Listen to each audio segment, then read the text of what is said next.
Merci beaucoup Cécile, merci Sarah, merci Camille pour l'organisation de cette table ronde. Et je suis très honorée d'animer le débat ou la discussion de ce soir. Et nous sommes aujourd'hui donc réunis autour de cette grande question: que peut la littérature aujourd'hui? Elle est probablement un peu trop grande, mais elle devient de plus en plus pressante, je pense, dans un monde caractérisé par l'accélération, comme le souligne par exemple le philosophe allemand Hartmut Rosa. Que peut la littérature, par exemple, devant les grandes questions humanitaires auxquelles nous faisons face aujourd'hui, dans un monde de plus en plus globalisé? Je pense notamment à la question des migrants ou à celle de l'environnement. D'un côté, nous savons que nous devons répéter les paroles célèbres de Sartre en face d'un enfant qui meurt: la nausée ne fait pas le poids. C'était dans une interview de 64. Ou avec Pierre Pachet, en fait, qui est un écrivain qui nous relie plus ou moins tous les trois,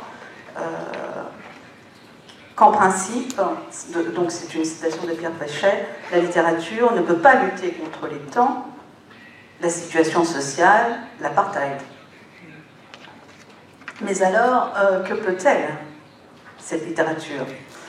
Nous tenterons, je pense, peut-être non pas d'y répondre directement, mais de discuter, de réfléchir autour de cette question pour essayer de nous placer, nous littéraires, universitaires, écrivains ou lecteurs, dans le présent du monde.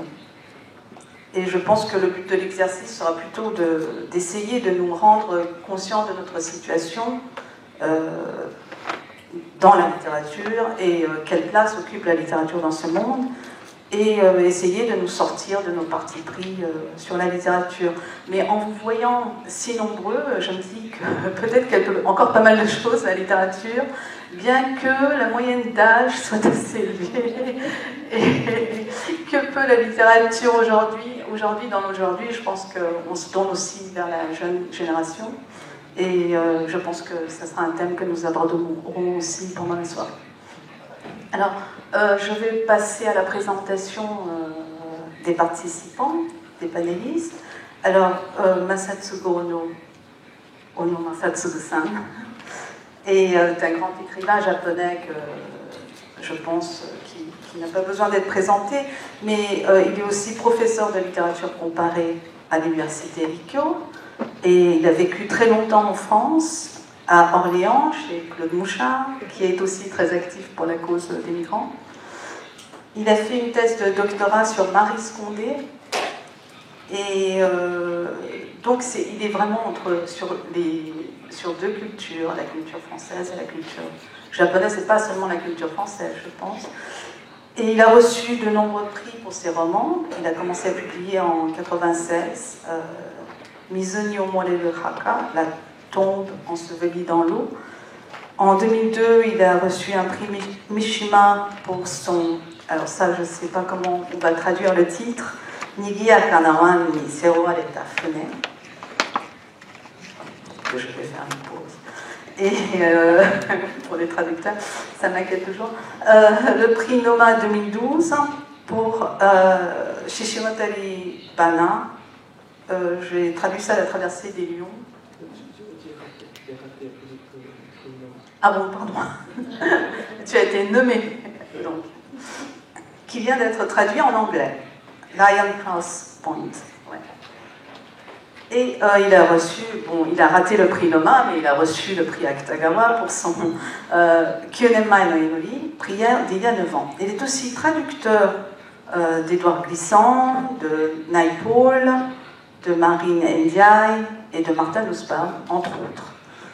Voilà, donc pour ça. Je vous présente aussi Marielle Masset, au bout. Elle est professeure à l'EHESS, elle est auteure, universitaire, mais auteure, écrivaine. Elle a notamment publié 3 grands livres, hein, d'histoire littéraire, on pourrait dire, ou de théorie littéraire.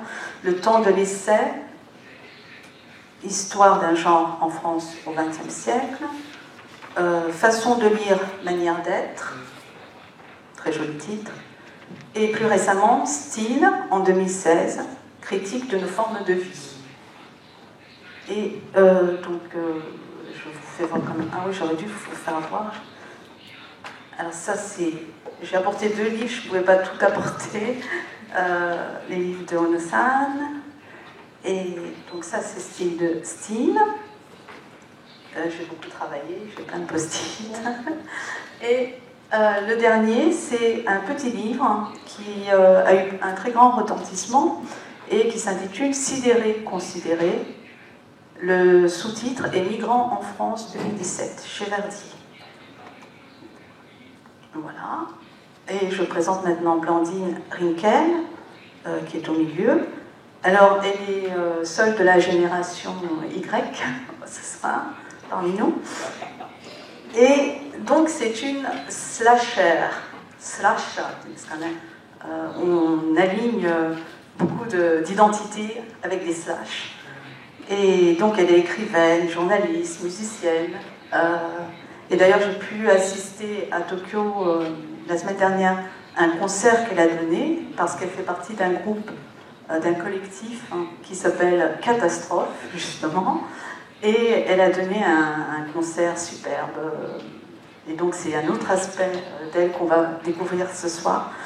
Et elle a écrit, entre autres, L'abandon des prétentions, en 2017, l'année dernière, qui a été sélectionné pour le prix Goncourt du premier roman.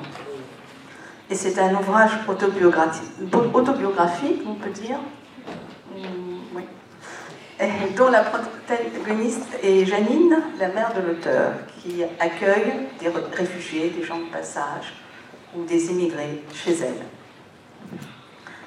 Voilà.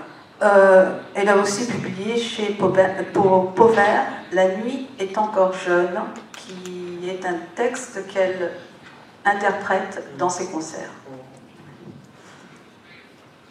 Voilà. Alors, je pense que les présentations sont faites. Et finalement, je vais commencer par la question des migrants, parce que c'est un point commun aux 3 panélistes ce soir. Car, par exemple, en lisant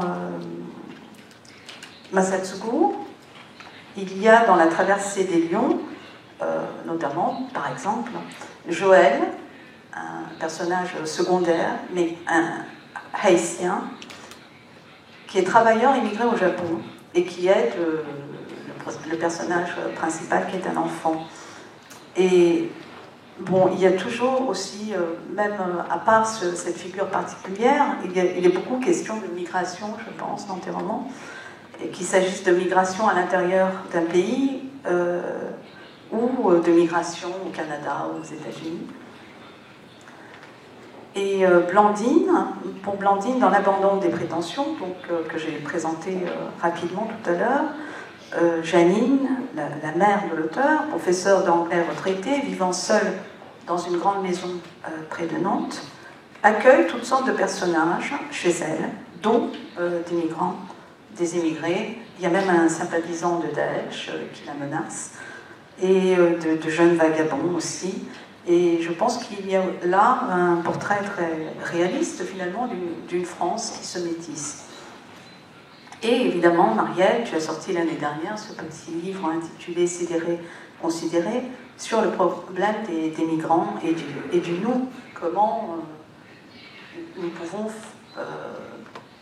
avoir un rapport nous lié à ces migrants. Et un livre qui a eu un très grand retentissement. Et donc je voudrais commencer par l'ouvrage de Marielle, même si au Japon le problème des migrants semble un peu lointain. Je ne dis pas qu'il n'existe pas, mais je crois que la prise de conscience n'existe pas vraiment. C'est un phénomène qui est très, très tragique en Europe, où beaucoup de vies se perdent avant d'atteindre les rives de l'Europe. Et c'est un phénomène aussi d'une très grande envergure sociale et politique, évidemment. Et tu suggères dans ton ouvrage de ne pas rester sidéré face à ce phénomène, mais de considérer ces vies, tu cites alors Judith Butler, ces vies qui ne sont pas considérées comme sujette au deuil et donc douée de valeur. Et tu dis aussi, avec tes propres mots, que le but de ton texte n'est pas de singulariser chaque vie perdue, c'est presque le contraire, l'éprouver semblable, c'est-à-dire dissemblable. Aussi dissemblable, oui. Pourrais-tu d'abord donc nous expliquer la différence entre singulariser une vie et l'éprouver semblable, et quel rôle la littérature peut jouer dans cette démarche? Et tout d'abord, pour commencer, quel statut as-tu assigné à ton texte? Est-ce un mouvement littéraire, c'est une création littéraire finalement, c'est un essai? Oh oui, et merci à vous de nous écouter, et merci à nos traducteurs, à nos interprètes de permettre cet échange. Oui, c'est un livre de littérature sans qu'il y ait à militer pour que ce soit reconnu comme tel. Dans l'histoire de la littérature française, l'essai est un genre important. On considère que les écrivains, même s'ils ne créent pas de fiction, même s'ils n'écrivent pas de poèmes, s'ils sont engagés dans leurs paroles, dans la recherche d'une forme, d'une justesse, alors ce sont des écrivains qui pensent, ou ce sont des penseurs qui écrivent. Donc oui, c'est de la littérature, sans difficulté. Ouais. Et alors, en effet, comme l'a dit Misako, la question migratoire, aujourd'hui, est centrale en France. Je dirais que peut-être il ne faut pas parler de crise des migrants, mais de crise de l'accueil, de crise de l'hospitalité, de crise de l'Europe. Les migrants ne sont pas le problème. Le problème, c'est le refus public, politique, institutionnel, de leur faire de la place.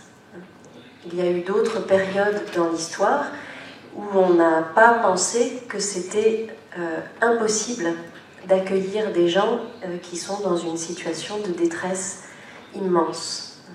Donc, c'est pas la crise des migrants, c'est la crise de l'hospitalité.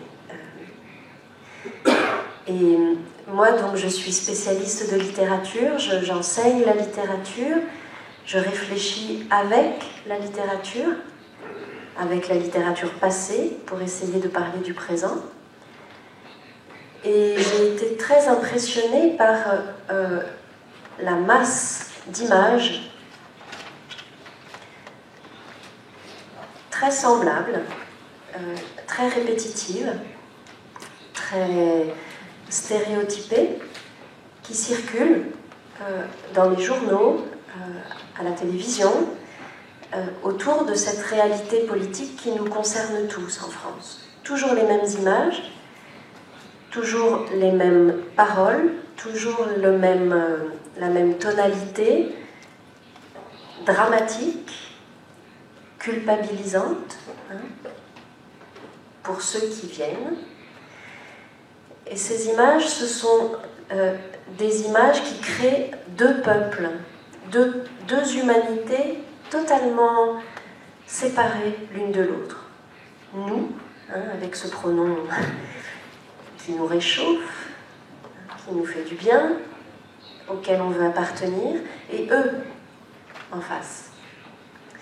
Les images, ce sont par exemple les images des bateaux surchargés et qui en général ont des difficultés pour aborder les côtes de l'Europe, ou alors ce sont les images de boue, de désastres humanitaires et hygiéniques, des campements qui ont lieu, qui se tiennent au centre même des grandes villes ou aux abords du nord de la France, à Calais, où se sont établis beaucoup de migrants qui voulaient passer en Angleterre. Donc des images de boue, des images d'indignité, des images d'insalubrité. Et j'ai été, disons, troublée par cette circulation très efficace. Toujours les mêmes images, toujours les mêmes mots, toujours les mêmes émotions qui créent ces deux peuples qui ne peuvent pas du tout se rencontrer, alors que dans la réalité pratique, on ne cesse d'avoir affaire les uns aux autres. Et il y aurait deux chemins littéraires pour changer la scène, pour faire passer la frontière ailleurs, pour ne pas faire passer la frontière entre nous et eux. Il y aurait deux chemins littéraires. Le premier, c'est le récit ou le témoignage. Quand on cherche à recueillir la parole des migrants,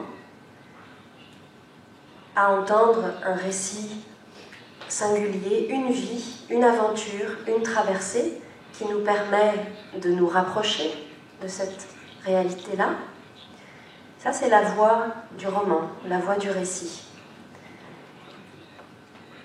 Le deuxième chemin littéraire, qui est celui que moi j'emprunte avec quelques autres, ça consiste non pas à vouloir transmettre des témoignages ou transmettre des récits de vie, mais à travailler sur les mots qui nous relient ou les mots qui nous empêchent de nous sentir égaux. Donc moi j'ai fait ce travail qui est un travail de poésie et de philosophie sur les relations que l'on accepte d'entretenir en pensée, en parole, en geste, en émotion, avec ces personnes qui ne sont pas, eux, tout à fait différents de nous. Et c'est ça que ça veut dire, ne pas singulariser chaque vie, c'est-à-dire je n'ai écrit la vie de personne. J'ai réfléchi à la difficulté à la fois affective et politique que l'on a pour croire vraiment que les autres sont égaux. Je crois que l'on a une espèce d'incrédulité face à la vie des autres et qu'il est très difficile d'éprouver que les autres, surtout des autres si lointains en apparence, sont vraiment semblables et dissemblables à nous, comparables. Et donc j'ai écrit à propos de cette... j'ai essayé de changer la scène, de faire passer les frontières ailleurs. Par exemple, en décrivant comment précisément on vit dans un camp. Comment on vit dans un camp? Puisque les seules informations que l'on a, elles sont très pauvres. Ce sont des images, toujours les mêmes, la boue, l'indignité, les personnes qui apparaissent comme des spectres, comme si leur vie n'était pas exactement une vie, en tout cas pas comme la nôtre. C'est comme ça qu'ils apparaissent dans les journaux, sur les images. Et donc j'ai voulu décrire la façon, par exemple, dont on vivait à Calais, quand ce campement existait et était le lieu de vie réel, pas de demi-vie, parce que la vie, on n'en a qu'une seule. Donc le lieu de vie réel de tous ces gens qui ont cru pouvoir être accueillis par l'Europe. Et qui, dans ce campement, ont construit des restaurants, ont construit des écoles, avec du plastique, avec des morceaux de bois. On construit des lieux de culte, on construit une bibliothèque. Et ces choses-là, on ne les a jamais vues circuler dans l'espace public, dans l'espace médiatique, par exemple. Puisque la seule chose qui parvenait au grand public de ces campements, c'était le sentiment de reconnaître la misère. Ah, voilà la misère, hein, voilà la boue, voilà la misère, voilà les pauvres. Et moi, j'ai voulu montrer que même dans un campement, chacun essaye de vivre. Chacun essaye de vivre. On s'ennuie dans un camp, on aime, on rêve dans un camp. Et tout ce travail, je l'ai fait pour essayer de casser la scène nous, eux, et pour créer une réalité politique commune. Une réalité politique commune où on doit ensemble chercher des issues sociales. Et parce que je crois que c'est une énigme morale très profonde, que cette sorte d'incrédulité qui fait qu'on croit toujours que la vie d'autrui est plus... On croit toujours reconnaître celui qu'on a en face. On croit toujours que la vie des autres est plus simple. Et s'approcher, c'est prendre la mesure d'une égalité radicale, fondamentale. Et d'une égalité radicale et fondamentale, même avec ceux qui ont une destinée incomparable avec la nôtre. Donc voilà, c'est un travail sur les mots, sur les émotions politiques qui essayent de changer la scène, de nous permettre de regarder autrement. Voilà. Je suis très longue, mais j'ai essayé de parler doucement. Non, très bien. Et donc, la littérature permettrait de s'approcher. Oui, de s'approcher et, par exemple, de comprendre que ces gens ne sont pas des spectres qui passent devant nous. Ce sont des vivants. Ouais. Leur vie... Alors j'espère que ce travail sur les mots n'est pas trop difficile à traduire.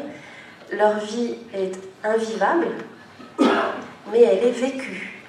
Et c'est ça qu'il faut essayer de comprendre. Ce n'est pas une demi-vie. Et tu as désigné 2 chemins littéraires possibles pour s'approcher. Et pour toi, quelle est la motivation pour choisir le deuxième chemin? Tu as une raison spécifique? Oui, moi je n'ai pas,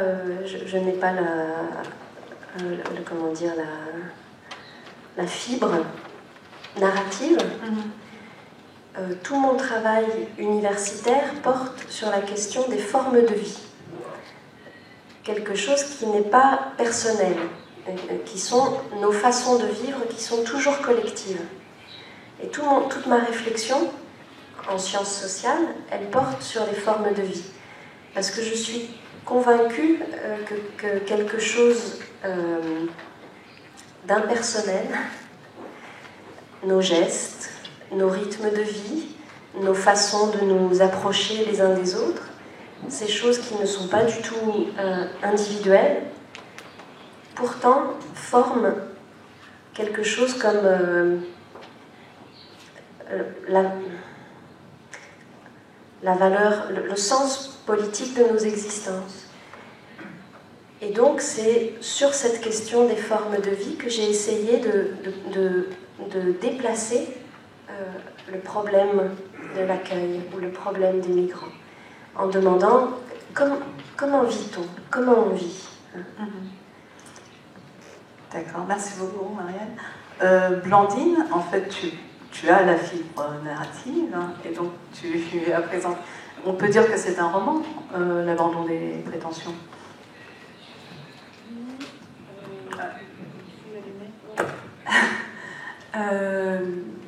J'ai toujours un peu de difficulté à qualifier, à ranger dans un genre. Non pas parce que je suis contre les genres, mais parce que je n'ai pas assez pensé à la question. Sans doute, on peut dire que c'est un roman dans la mesure où il y a quelques petits écarts vis-à-vis du réel, mais on peut dire aussi que c'est autobiographique, on peut dire que c'est un récit aussi, je crois, parce que ces écarts ne changent pas la vérité du récit. Et tu présentes à travers Janine le problème des migrants. Ce qui est intéressant, je crois, c'est que pour Janine, donc Janine qui est une femme de 65 ans qui vit dans l'ouest de la France, qui vit seule, au fond d'une impasse, qui est en retraite, qui est à la retraite, et qui se trouve être ma mère. Mais le fait qu'elle soit ma mère, je crois, est secondaire, pas dans ma vie, mais dans le livre. Pour Janine, je crois que les migrants ne sont pas le problème non plus. Ils sont presque la solution, et ce non pas pour des raisons idéologiques, parce que l'idéologie n'est pas... ce n'est pas la question du livre, ni de ma mère, mais pour des raisons pratiques, pour des raisons de partage de solitude,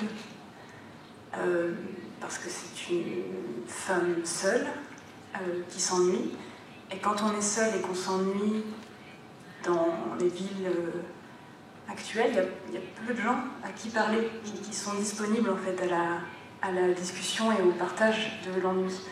Donc pour des raisons tout à fait minimes et concrètes, ma mère s'est mise à parler à beaucoup de gens venant de pays divers, dont des migrants, dont aussi des Français, mais qui avaient des origines autres.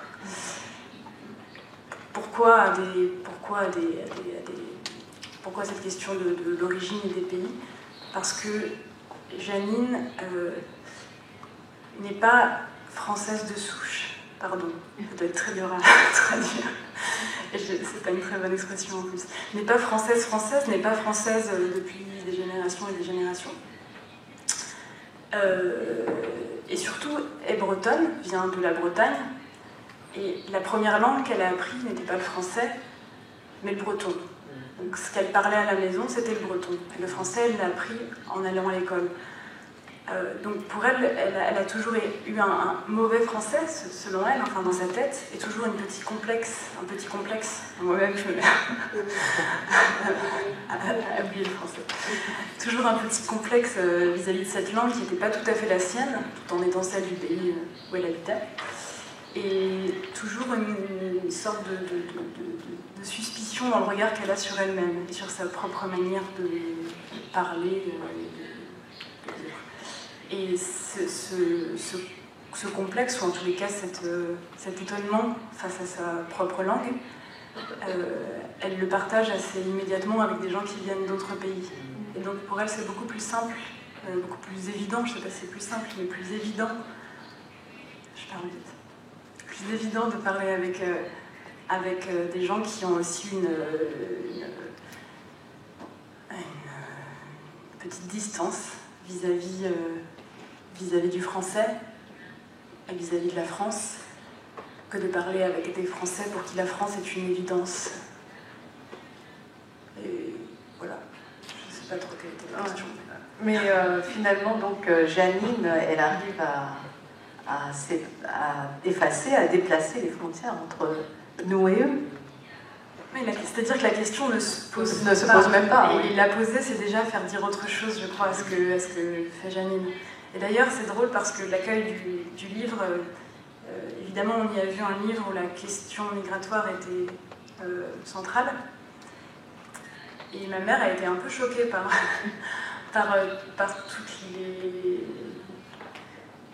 toutes les lectures polémiques qu'il y a pu avoir, toutes les lectures idéologisantes. Et ça la gênait, je crois même que son idéologie, s'il faut en chercher une, n'est pas en accord avec ses gestes. Donc poser cette question du nous et du eux, je crois que c'est ne pas traiter avec assez de justesse sa manière de voir. Ouais. Marielle, tu as lu, je pense... Bien sûr. Si tu pouvais commenter sur le problème... Enfin, il y a des Français en France qui se sentent déjà du côté pas des eux, mais des migrants, enfin, qui se sentent déjà en dehors de la France. Et, Oui, mais par exemple, ce que disait Blandine à l'instant, en suggérant que ce couple-là, nous et eux, est trop trop gros, trop fixe et trop politique pour bien dire ce qui se passe dans la cuisine de Janine. Je trouve ça important parce que on pourrait dire aussi la frontière nous-eux, elle lui passe à l'intérieur. Puisque déjà il y a cette question initiale de la langue. Mais en effet, ça n'est pas le sujet principal du livre. Je pense que le sujet du livre, mais c'est tout proche de ce dont on parle et de ce dont on va continuer à parler, je pense. C'est d'honorer certaines formes d'attention et la surprise qui vient quand on s'approche. Et donc c'est un livre sur à la fois sur la délicatesse et sur des gestes, en effet, sans morale ou sans décision.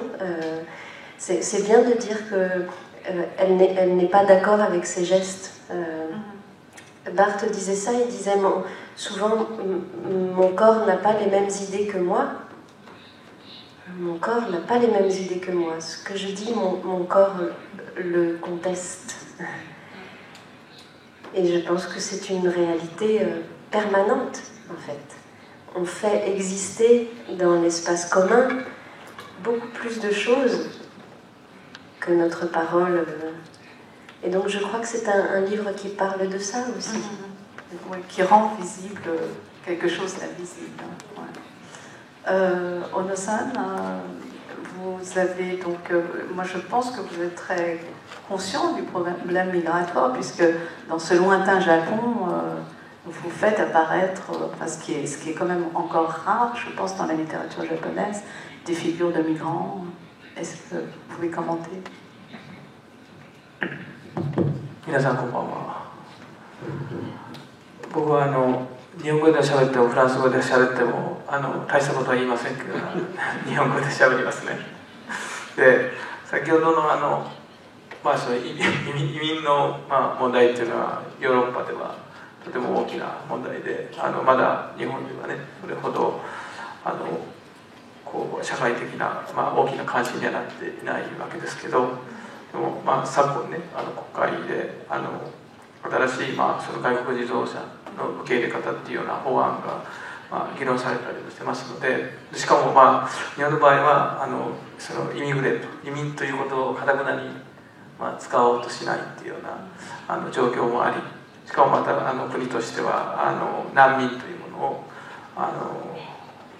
非常に受け入れないっていうようなところ社会国であるわけなんですね。で僕がその移民の問題っていうことにはその関心を持ったのはマセさんもよくご存知のクロード・ムシャールさんというパリ第8大学の名誉教授だった方の家に僕は5年くらいお世話になりまして、でその中で彼がですねクロードと奥さんエレーヌという方が移民の支援というかですね、それをすごい自然な形で移民の方を助けるというようなことをしていた。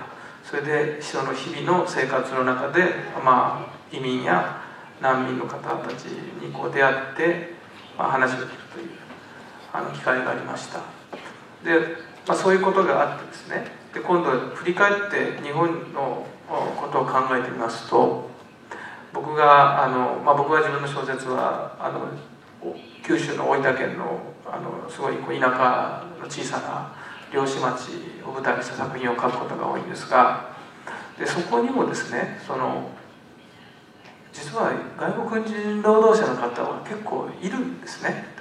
でやっぱりそういう見えないかったものが見えるようになったっていうのはフランスで、クロードさんのお家に暮らした経験が非常に大きかったと思うんですけど、翻って考えてみると、例えばその、農場ですね、農業をやってる方のところとか、あるいはその水産加工業と魚の商売をされている方にもところにも、いわゆるこう外国人から、日本語だと実習生ということを言いますが、そういう人たちがたくさんいて、で生活の中でこう触れ合う機会があったんですね。でそういうことから、その関心を持つようになりまして、でそのここが少しマサさんがおっしゃったことと重なるんですけど、僕の場合はそこでこう関心を持って日本のその今の社会でその移民やその難民の方たちがどういうような状況に置かれているかっていうことについてこう考えるときに、最初はルポルタージュっていうんですかね、だから最初のマサさんが2つこうアプローチの仕方があると、文学においてはっていう話をされたときに、一つこう物語とか証言っていうテモアニアージュっていうお話を聞いて、でその人たちの声を伝えるっていうアプローチの仕方と、もう一つはそれを表現する言葉っていうことについてこう、その注意を注いで、よりこう少し何て言うんでしょうね、適切な距離を持った段階で自分がその問題について、そのレフレクションっていう考察をするっていうエッセイ、そこでエッセイというのが重要な、表現手段になるんだっていうお話をされてましたけど、僕の場合はその最初っていうか自分の中ではその2つの区別はあまり考えたことがなくて、やっぱりその人たちの声を届けなくちゃいけないっていうことでルポルタージュっていうことで僕の場合はコンゴ民主共和国から日本に来られたその難民の方にそのお話を聞く機会がありました。でその方のお話を聞いて、でもちろんその方を支援されていた市民団体の方、それから日本には難民支援協会というそのようなことに対して非常にこうずっとこう働きかけている、素晴らしい団体がありますので、その方たちから大変なこう協力をいただいてお話を聞いて、それをルポルタージュしたと。でその時にそれを書いてみて、まさにこうマサさんが言ってることのこう重なると思うんですけど、僕はやっぱりこう証言ある今後の方の言葉をこう自分がそれをこう聞いて書いた時に、その人の言葉をちょっとこう、文学ってその人が直接書けばいいんでしょうけど、やっぱり僕がその人の言葉を使って文章を書いているので、どうしてもその人の経験とかその人の感情とかそういったものをこう僕がある意味こう奪っているというか、搾取しているというか、そういうようなことにならないかっていうようなこう不安もありました。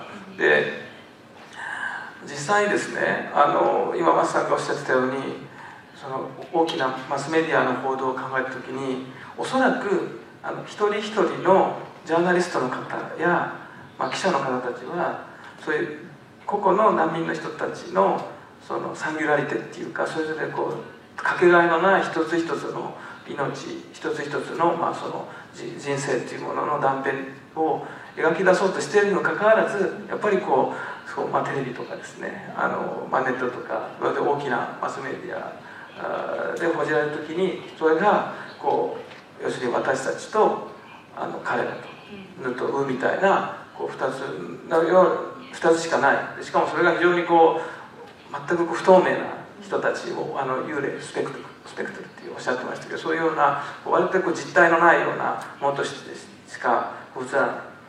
でその人たちをよりこう現実に我々に近い存在だっていうことを示したいがためにこう証言を集めて話を聞いて書くんだけど、それがますますこう遠ざけてしまうことになるっていうような問題もあってですね、自分の中では今もそのルポルタージュはこう続けるつもりでお話を聞いてるんですけど、どうしたものかなというふうに考えていたので、今日のそのマシさんからお話をこう伺ったっていうのはとても僕にとっては意味があるというか大きなことだなというふうに思いました。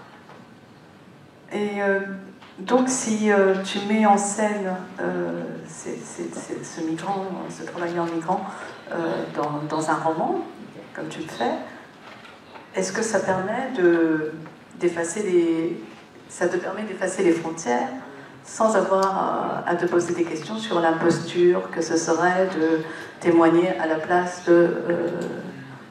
Est-ce que c'est une solution pour toi? だから小説で、小説でね、難民の人や移民の方が出る小説っていうのをもう書いてますけども、その時にですね、やっぱりさっき言ったような不安はあるわけですよね。やっぱりこういくら小説の人物とはいえですね、やっぱり実際に出会った人や話をした人たちとの時間とか経験っていうのがそこに反映されてますので、だからやっぱりその人たちを安易に描いてないで、しかもすごいステレオタイプな、それこそマスさんがさっきおっしゃってたようなステレオタイプなイメージに描いてないかっていうようなことは常に不安がありますので、だから自分自身はやっぱりその迷いというのはずっと消えないですよね。だからそれでなんでしょうね、最近この小説はそのブランディーヌさんのその小説の中でね、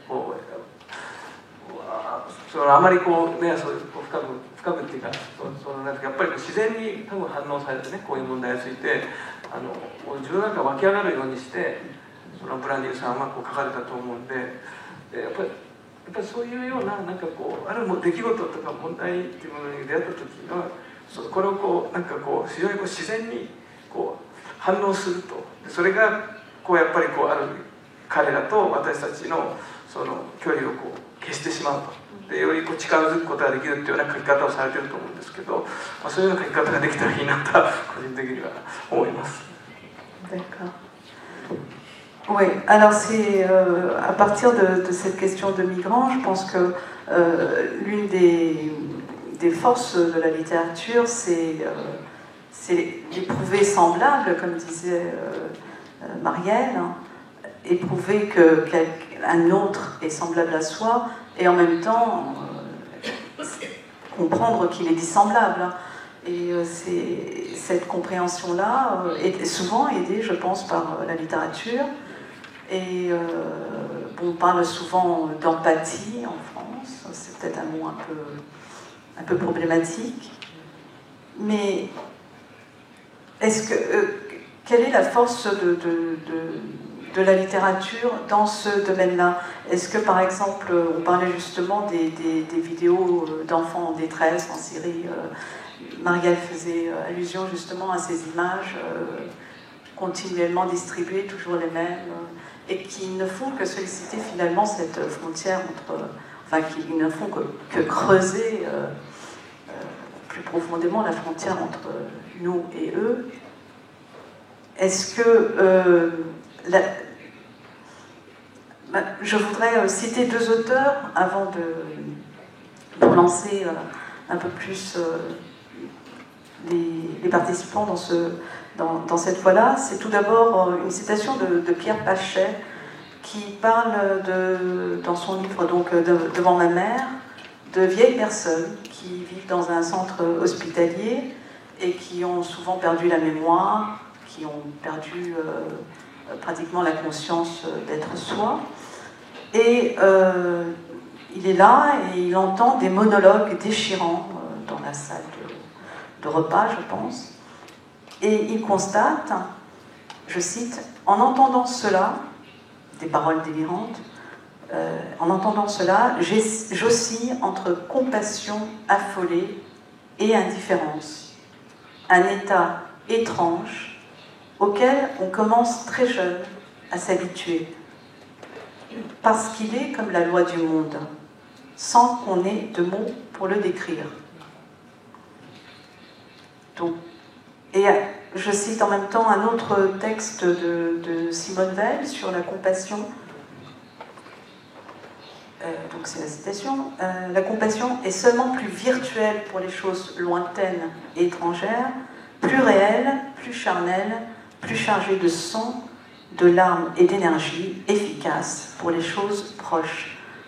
Alors on parlait aussi donc de s'approcher par la littérature.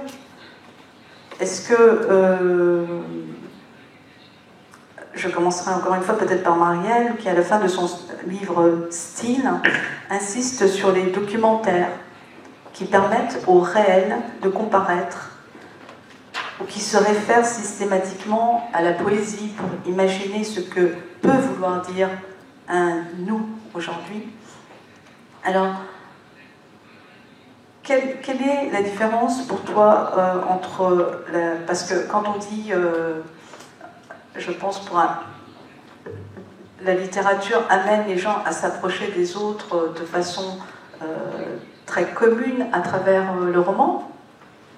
Et quelle est la différence pour toi entre donc, la fiction, la puissance de la fiction pour s'approcher des autres, et la poésie ou l'essai ou le documentaire? Je laisserai mes camarades parler de la fiction. Moi, je vais plutôt essayer de parler des forces esthétiques qui me sont plus familières. Il y a un espace dans lequel les personnes migrantes sont contraintes à se raconter, sont obligées d'être des narrateurs, et même d'être des narrateurs professionnels, efficaces, convaincants. C'est l'espace juridique. Quand ils doivent persuader un employé de l'OFPRA, des offices de l'immigration, qu'ils ont droit au statut de réfugié, qu'ils ont droit à l'accueil. Et pour moi, cette chose-là, le fait qu'il y a un espace du récit de soi obligatoire, je crois que cette chose-là, elle doit faire partie de la réflexion littéraire. Il arrive justement que ces personnes migrantes aient peur de l'injonction à se raconter. Qu'est-ce que je dois dire? Qu'est-ce que je ne dois pas dire? Comment... et pour moi, par exemple, je suis passionnée par l'idée qu'il y ait des auditeurs, ces employés des services juridiques, il y a des auditeurs qui sont conduits à juger de la vérité ou de la vraisemblance d'un récit. Et je pense que cette chose-là, elle peut nous rendre un tout petit peu méfiants par rapport au sentiment que la solution morale et politique, c'est donner la parole. On va faire venir, c'est très souvent le cas dans le monde de l'art aujourd'hui, on va faire venir des témoins sur la scène, ils vont raconter leur histoire, comme si on faisait l'aumône de la parole. Je vous donne la parole. Et pour moi, la parole, ça n'est pas quelque chose qu'on donne, c'est quelque chose que l'on constate. Il faut créer des situations non policières pour le récit de soi. Et par exemple, il y a de très beaux documentaires qui sont produits par des artistes, par des gens qui réfléchissent à ce que c'est que créer une scène de parole juste, acceptable. Et ces documentaires, ils font beaucoup de place au silence. Ça n'est pas le commandement, vas-y, raconte ton histoire. C'est pas ça. Il faut constater l'inégalité de la distribution de la parole. Et donc, pour moi, l'empathie qui est sollicitée par le récit et par la fiction me semble être... Peut-être qu'il est trop tôt pour écrire des romans sur la crise de l'accueil. Peut-être que c'est trop tôt, parce qu'on est encore stupéfait par cette situation historique. Et c'est pour ça que je pense pas tellement que le but ou l'enjeu, c'est que les lecteurs se mettent à la place des migrants, comme ah, qu'est-ce que c'est de ne pas avoir de maison? Qu'est-ce que c'est de... Comme un petit moment de vie, comme ça. Nous avons une maison. Hein, nous avons une maison, nous avons une place dans la société. Et faire l'expérience pendant un livre de ce que ce serait de ne pas avoir de maison, de ne pas avoir de place, nulle part sur la terre. Peut-être que c'est pas le moment. C'est trop tôt, comme geste littéraire. Je ne sais pas si je me fais bien comprendre. Il me semble que l'urgence littéraire, esthétique, c'est de faire de la place. Faire de la place. Non pas se mettre à la place des autres, hein. Comme on prendrait soin d'un moi imaginaire. Mais faire de la place, ouvrir la scène, changer les images, changer les descriptions, changer les mots. Voilà. Oui. 今のお話を伺っていてですね、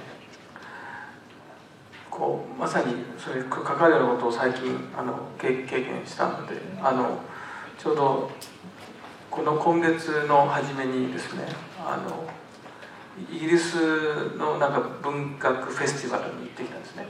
で、そこでたまたま移民とか難民ということを主題にした、パネルというかイベントがありまして行ったんです。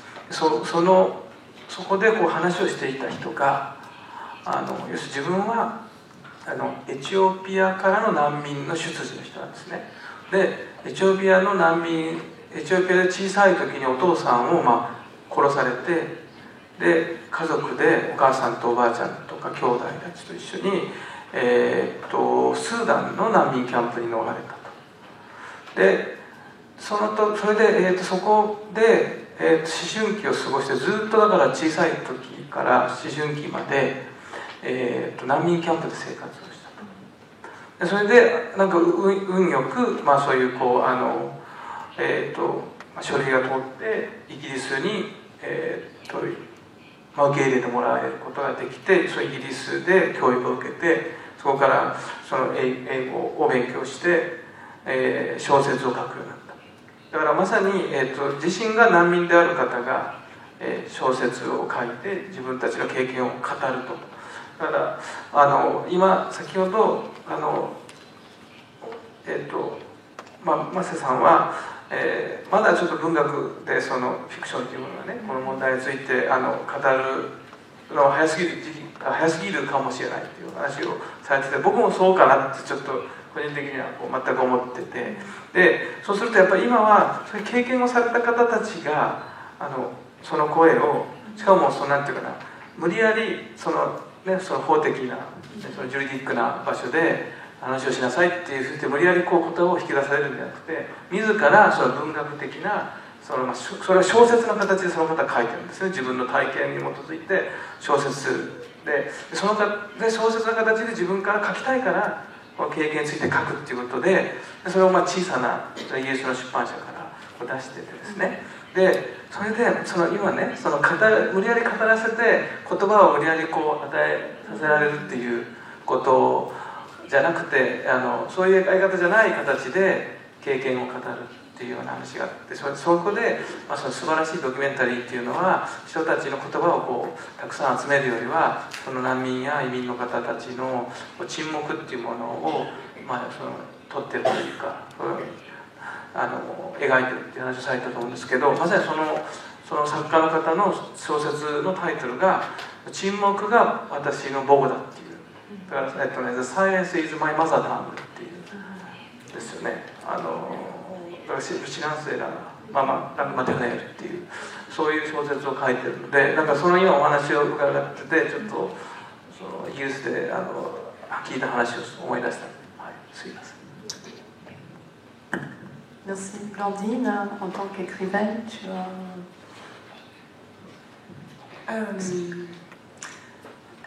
Tu partages le point de vue, par exemple, de Marielle sur J'ai peur de parler parce que j'ai peur d'être un peu déplacée, parce que c'est pas tellement théorique ce que je fais, c'est assez concret, et là on est dans des choses plus théoriques. Non mais c'est bien de déplacer. Ouais, On en a un peu marre là. Moi, ce qui m'intéressait, ou ce que j'ai essayé de faire, c'était d'écrire un regard qui n'est pas tout à fait, donc un regard sur des gens qui n'ont pas la France comme pays d'origine, disons. Un regard qui n'était pas tout à fait le mien, qui n'est sans doute pas tout à fait celui de ma mère non plus, puisque c'est moi qui l'écris, mais qui se situe sans doute un peu à la rencontre de regards. Et en décrivant ce regard, peut-être d'ouvrir une manière de voir différente, de se dire tiens, on n'est pas obligé de considérer des migrants comme d'abord des migrants avant d'avoir un prénom. Bon, par exemple, ma mère rencontre Moussa.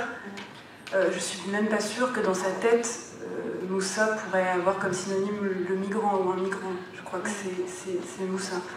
Et donc juste en fait de dire peut-être qu'il y a un regard un peu, une manière de voir un peu autoritaire qui nous est imposée par les médias, par la manière dont les médias traitent la question des migrants, et qu'il y a d'autres regards possibles. Et voilà, je crois que j'ai essayé d'écrire ce regard. Ouais. Merci. Ouvrir une manière différente de voir, oui, c'est tout à fait... Quand on lit ton livre, on a vraiment cette expérience-là.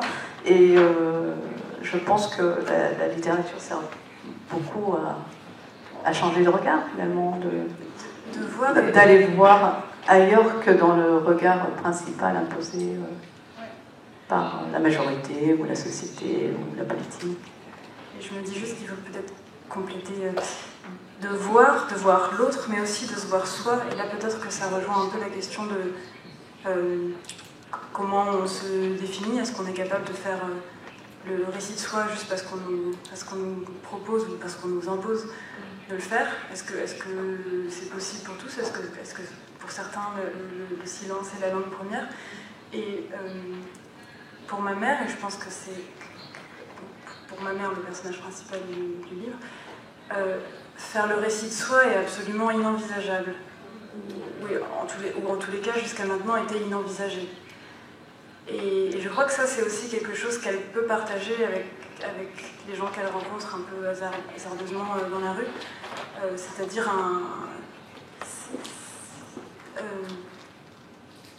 un manque de confiance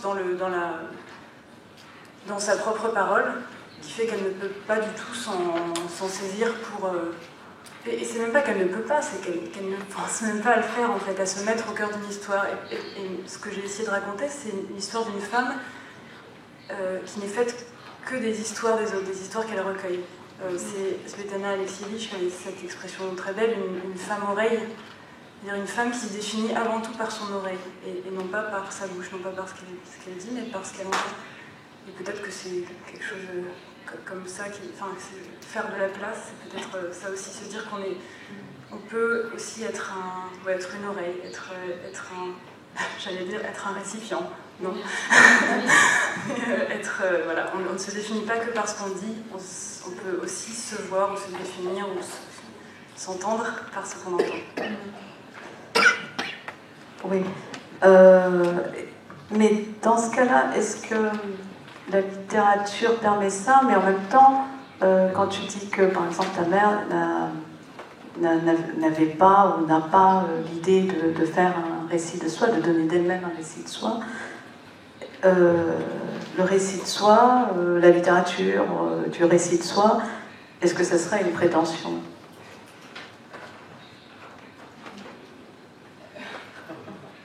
Je ne sais pas.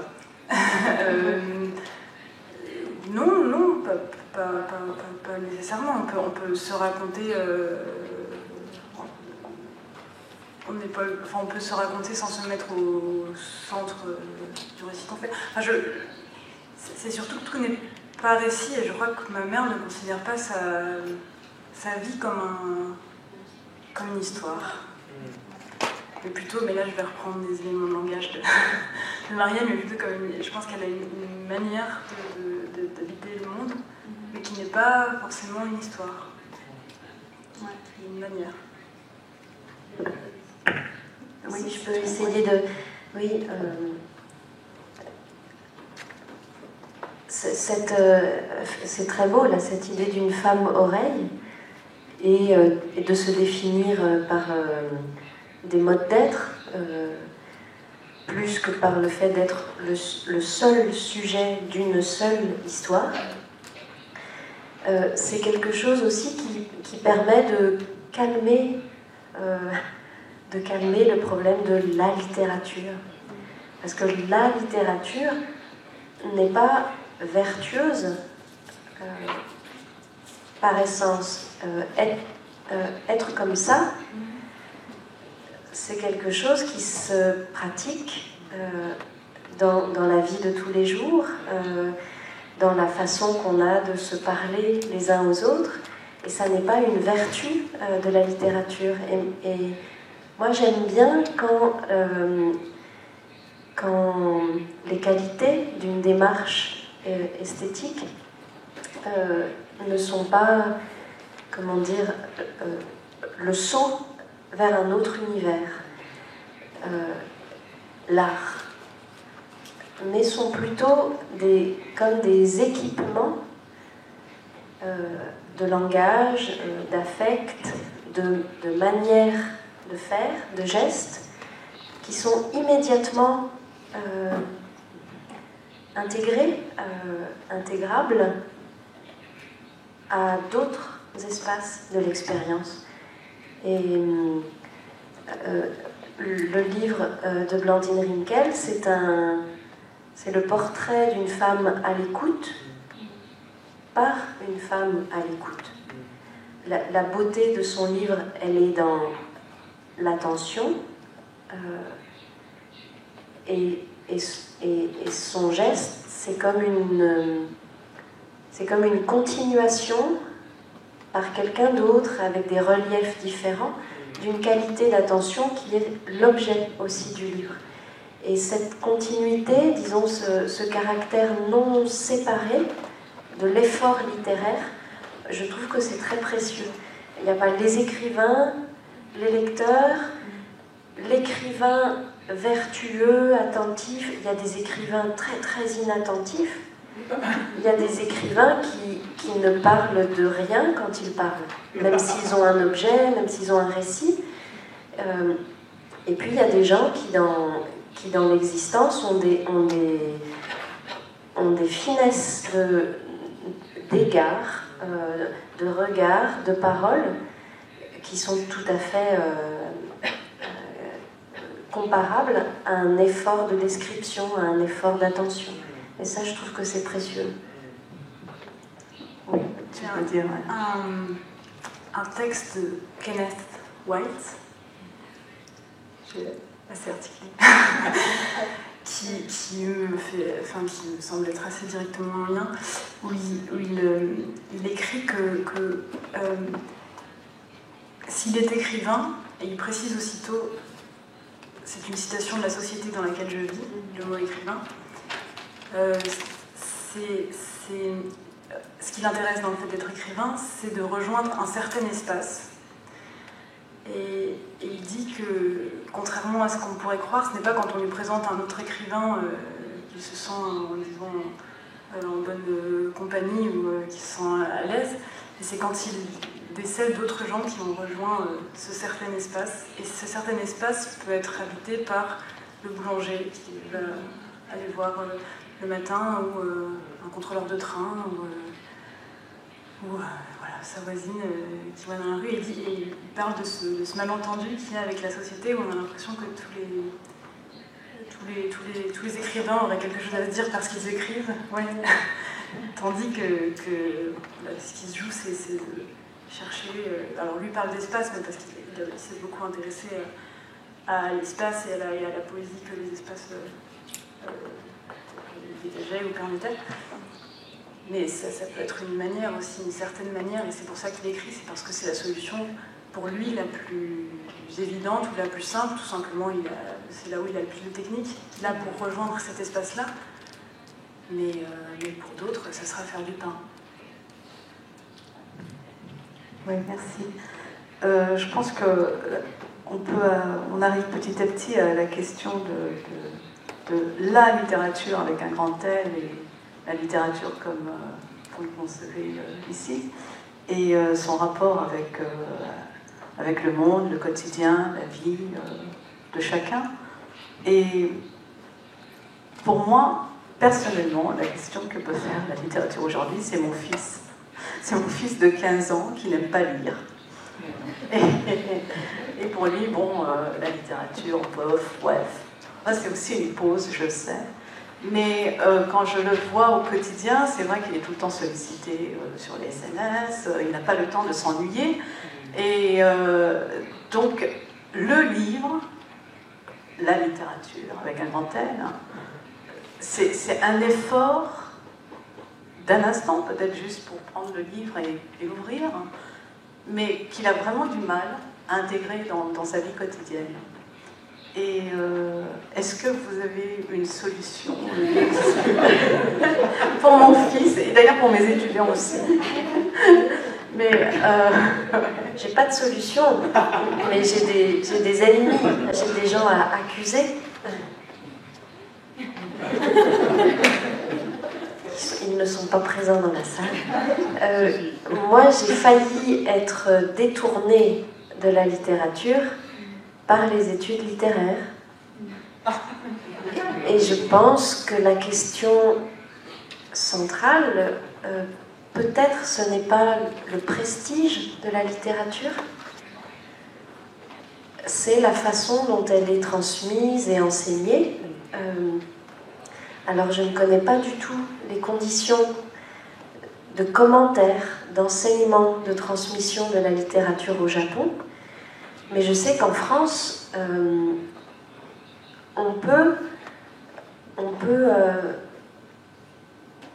créer le sentiment que la seule façon d'attraper un texte littéraire, c'est de devenir spécialiste des procédés stylistiques, et on demande aux élèves, même petits, de devenir des spécialistes des genres littéraires, des procédés narratifs. Et je crois que on peut être sauvé par un professeur qui montre comment un texte, surtout ancien, parce que c'est ça la difficulté, c'est pourquoi lire la littérature ancienne, est-ce qu'elle nous concerne? Et moi j'ai été saisie par quelques professeurs qui faisaient exister dans leur lecture l'évidence de la force avec laquelle les textes attrapent le réel avec leurs pinces. Alors, leurs pinces, ce sont les formes, c'est la technique, mais il faut d'abord prendre la mesure de cette façon qu'a... Par exemple, on parle depuis tout à l'heure de la question migrante. Le plus grand poème de Baudelaire, qui s'appelle Le Cygne, c'est un poème sur l'exil, et c'est un poème sur la façon dont un homme fait de la place à l'intérieur de lui à tous les exilés. Ça parle d'aujourd'hui, ça parle de l'effort qui devrait être le nôtre. Et le poème de Baudelaire, c'est un poème pour nous, pour aujourd'hui. Même s'il ne parle pas de nous, pas de migrants, et ne pouvait pas prévoir notre situation. Mais je pense que la responsabilité, vraiment la responsabilité des enseignants, c'est d'aider aider les livres à être vrais. Parce que les livres tout seuls, ils sont inertes. Et il faut aider les livres à être vrais. Je ne sais pas le dire d'une façon moins bizarre. Moi, cette seconde, je pense qu'il ne tient plus à rebondir. すみません。文学研究者とか文学の教育がやっぱりこう文学作品から、若い人たちを遠ざけてるんじゃないかと、そういう話だったと思うんですけど、ここで一つ意地悪な質問をしてもいいですか。マセさんもなんかエッセイというジャンルについてなんかちょっと研究所っぽい本を書いてませんか。文学研究者で自分が文学研究者としてなかなかその学生とか若い人たちをうまく引きつけられるようなものが書いたというような自負がありますか。僕自身も文学についての本を書いたことがありまして、僕は僕自身の敵なんですね、だからね。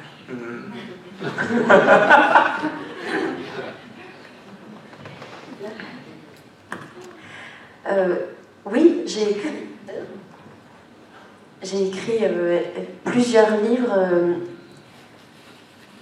pas exactement sur la littérature, comme objet de compétence, des livres avec la littérature.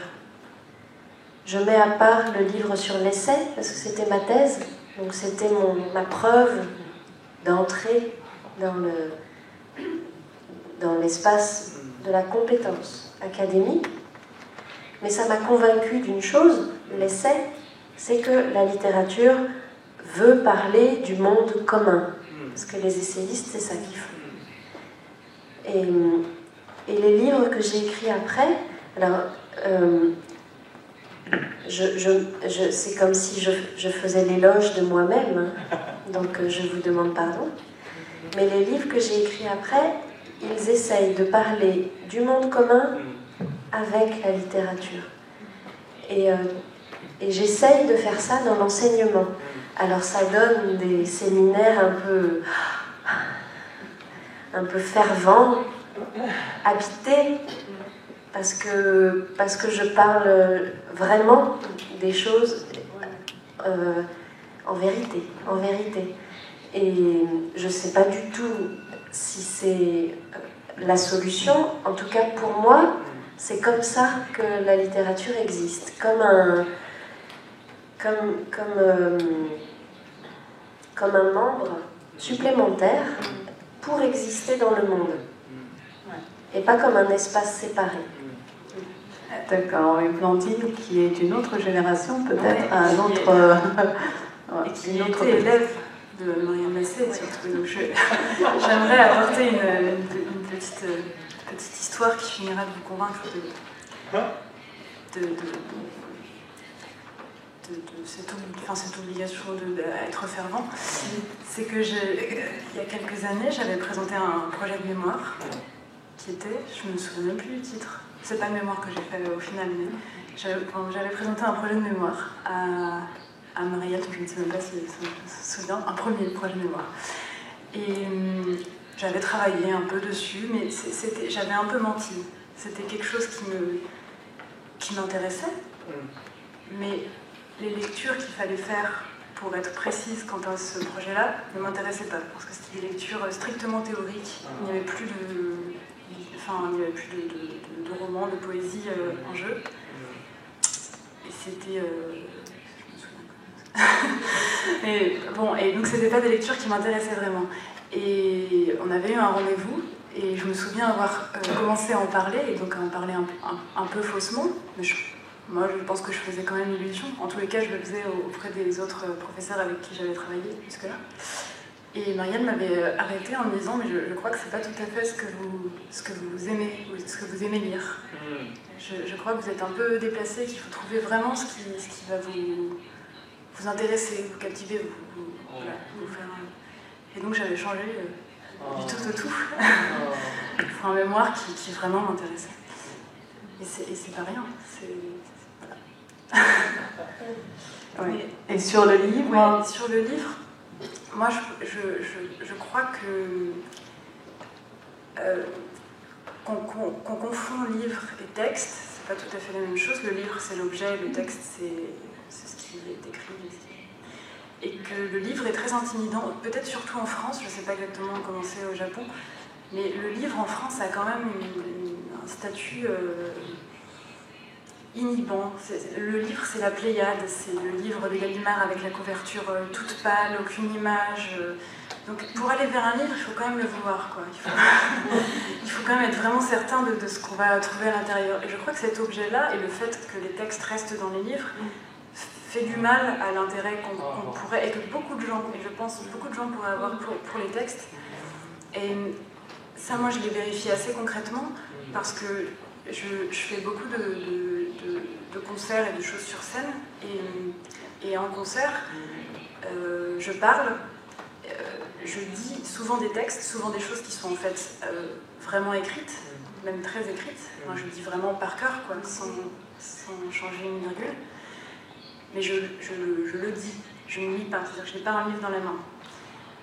Et ça m'est arrivé plusieurs fois qu'à la fin des concerts, des gens viennent me voir et me disent « mais c'était vraiment intéressant, cette idée, est-ce que ça vient de... » Enfin, là pareil, je me suis un peu... ça semble un peu prétentieux ce que je dis, mais c'est pas, je ne dis pas que c'est intéressant, je dis juste que des gens soudain me disent « tiens, cette idée m'a interpellée ». Et me demandent d'où ça vient, et là je leur dis ça vient d'un livre. Et souvent c'est des « ah bon ?» comme si « ah tiens, c'est ça qu'on trouve dans un livre, ah tiens, alors que ça nous parlait vraiment, et ça nous parlait dans les yeux, ah, on va pouvoir trouver ça. » Et moi c'est une petite solution que j'ai trouvée, c'est sortir le texte du livre, et le faire danser, enfin le mêler en tous les cas à de la danse, à de la parole, à du vivant en fait, et regarder vraiment les gens... Quand on leur dit un texte, comme une manière de leur signifier que le texte aussi les regarde dans les yeux, enfin que le texte aussi s'adresse vraiment directement à eux, que c'est pas une chose vague et lointaine et qui parlerait de rien, en effet, mais que c'est concret comme une conversation avec quelqu'un, une conversation où les mots sont pesés, sont choisis, et voilà. Masatsugu, tu es prêt à chanter, à danser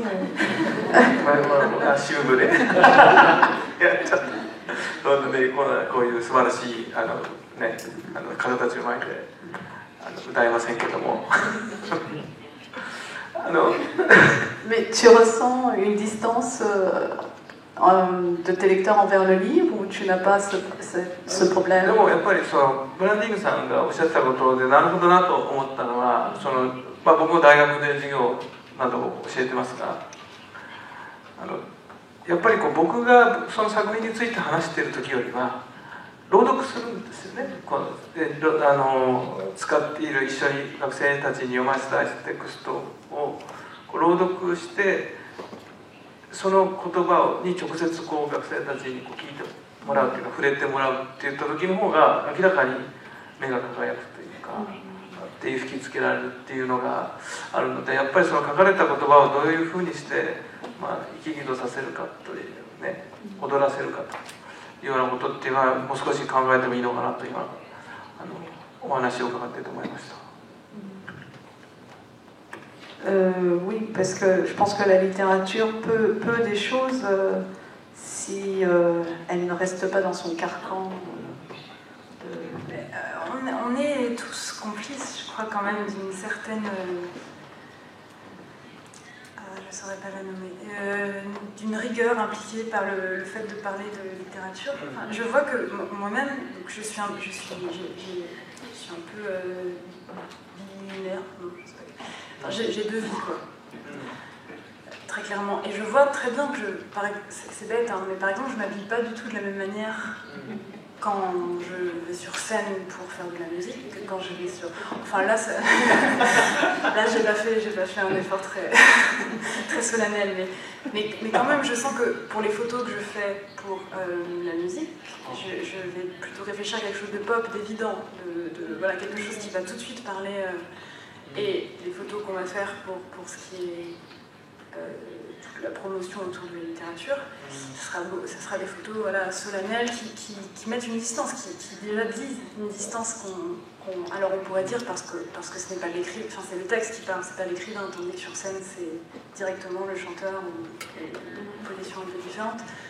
Et je crois que quand même, en tous les cas en France, qu'on tient à conserver une certaine solennité et une certaine distance et à imposer cette distance.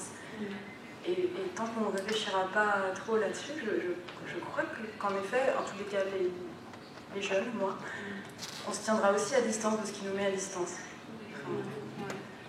Et quand tu écris, donc, pour la littérature, quand tu as écrit l'abandon des prétentions, est-ce que tu as soupesé cette distance en écrivant ou...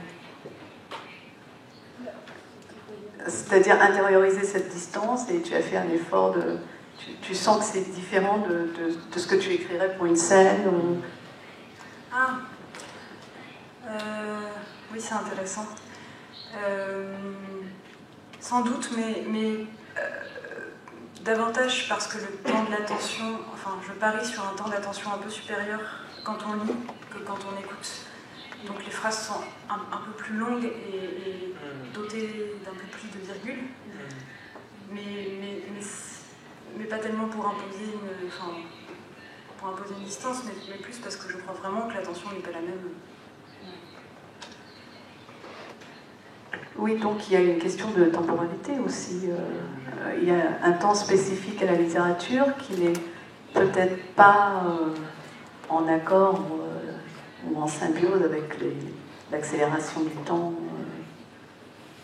du quotidien aujourd'hui, ou pas, il n'y a pas de problème il n'y a pas de dissonance. Moi, je ne pense pas que la littérature soit lente par définition, alors que le monde irait trop vite. Je pense que donc c'est pas une question de vitesse ou de créer une niche sociale de lenteur qui serait la littérature.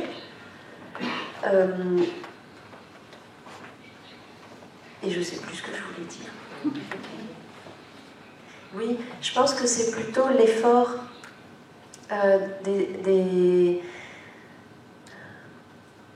l'effort des écrivains pour comment dire, répliquer à la confiscation des rythmes, rythme scolaire, rythme de vie. Le rythme, c'est pas exactement la même chose que le temps ou que la vitesse. Le rythme, c'est la façon dont on habite le temps. Il y a par exemple, je ne sais pas si Raymond Depardon est connu ici au Japon, photographe, documentariste. Il a fait par exemple un travail qui s'appelait Le Tour du monde en 14 jours. Le Tour du monde en 14 jours. Ça, c'est de la vitesse.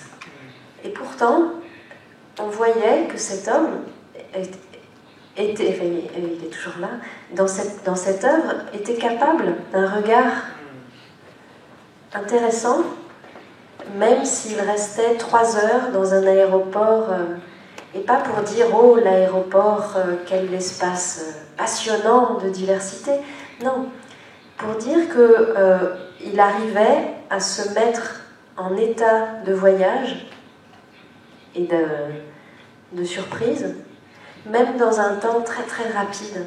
Donc c'est plutôt, je pense pas que ce soit vitesse, lenteur, parce que la lenteur c'est l'aristocratie aussi, c'est les gens qui ont le temps d'être lents, c'est ceux qui n'ont pas à gagner d'argent, qui n'ont pas d'enfants, et donc c'est plutôt essayer de devenir sensible à ce que le rythme fait à nos vies. Et parfois, il y a des œuvres qui qui montrent la grandeur de la rapidité dans des situations inattendues, ou au contraire, qui demandent qu'on s'arrête. Donc c'est plutôt, je pense, la catégorie du rythme qui est une catégorie esthétique. Masatsugu, quand tu écris, est-ce que tu es conscient de... そのお二人の話をこう聞いていて思ったんですけど、やっぱりその、ブランディーヌさんの本の話の中で、小説の話の中でやっぱりこう聞くっていうんですかね、こう聴覚っていうか、他者の言葉をいろんな人たちの自分と違う人たちの言葉を受け入れるっていうか、聞くっていうようなこと、それがこう受け継がれていくっていうことの大切さっていうのを、そのマリエルさんはご指摘されてました。でやっぱりそのこうなんか小説でもそれはエッセイでもいいんですけど、ひょっとしたらその文学の言葉っていうのは立ち止まってこうその一つの場所をこうじっと見るっていうか、じっと見て考えるっていうか、そういうことのための場所を与えてくれる、そのフェルズ・ド・プランスっていう場所を、そういう読者にそういう場所を作ってくれる、そういうこう言葉なのかなというふうに思いました。で実際やっぱりこう、自分の子供とか、あとこう学生さんたちを見ていて思うのは、やっぱりこう確かに忙しそうであると。でその何から何までこう急いで効率よくやらなくてはいけないということでこうせかされてるっていうんですかね、生活のリズムっていうのがとにかくこう速いっていうか、だからもちろん速さと遅さという区分じゃなくて、あまりこう片付けてはいけないんですけど、やはり見てるとこう立ち止まって考える時間はない。だからある意味こう今、特に日本なんかだと学生さんを見ていると、なんかそれもほとんどアバンドンでパンセですよね。考えることを放棄してるっていうか、考えなくていいんだと。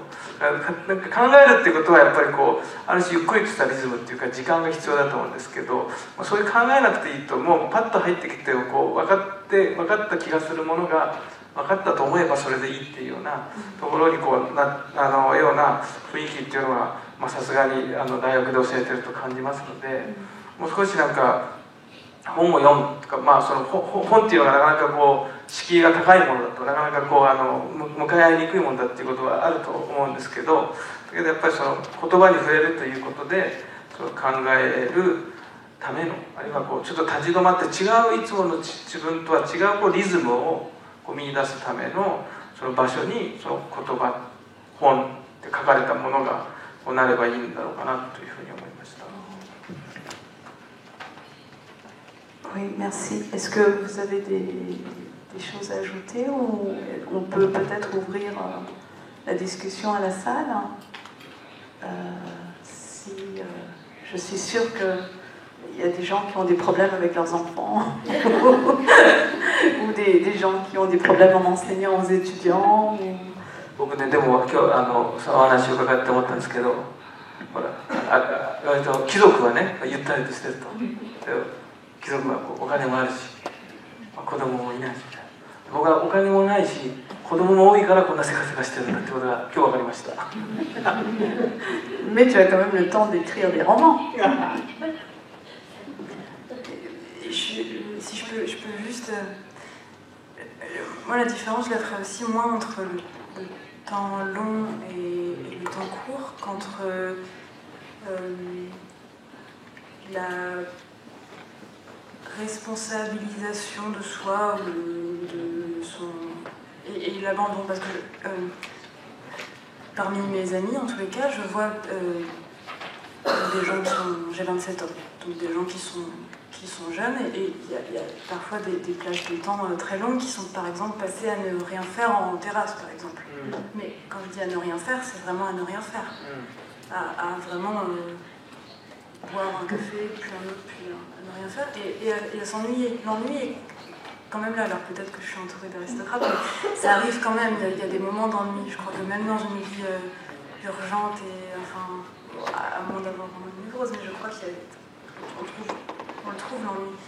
Est-ce que c'est un ennui, est-ce qu'on veut tout à fait s'abandonner, ou est-ce reprendre un endroit, s'inquiéter des autres, ou s'intéresser aux autres, enfin, voilà, moi je le ferais plutôt. Je vois bien qu'à des moments, lire un livre, ça demanderait de trop s'inquiéter encore, quoi, rajouter de l'inquiétude à l'inquiétude, de la responsabilisation à la responsabilisation, ou de la responsabilisation tout court. Enfin voilà. Puisque de nos jours, on peut être beaucoup plus facilement porté par des flux. Il y a des stimuli en permanence, donc pourquoi choisir un texte plutôt qu'un flux de stimuli qui peut nous permettre de nous abandonner davantage? Alors que c'est sur l'ennui que poussent les idées. C'est vraiment de l'ennui que ça vient. Ouais. Ben là, on est un peu... On espère que vous vous ennuyez très bien. Vous avez plein d'idées. Oui, donc on voudrait maintenant, comme on commence à s'ennuyer, on voudrait un peu des idées des auditeurs. Est-ce que vous avez des questions, des commentaires ou des remarques? Oui.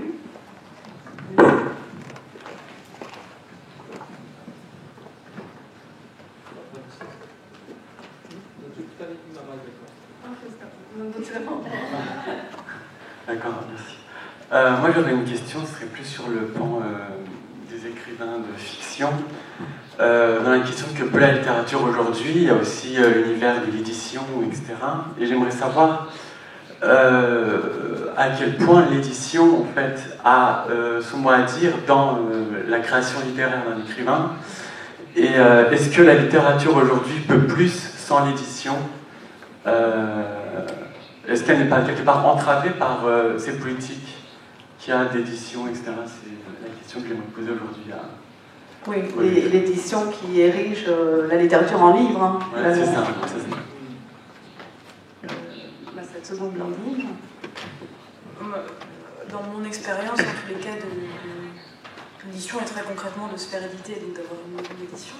C'est au contraire une question qui se pose autant que elle-même, parce que c'est presque que des femmes dans la maison d'édition aussi, qu'elle se pose autant, sinon plus que moi, quoi, la question de comment faire sortir le texte du livre, comment attirer, bon, pour des raisons un peu plus commerciales, je pense, c'est-à-dire comment faire en sorte que les gens aient quand même envie, au final, d'aller vers le livre.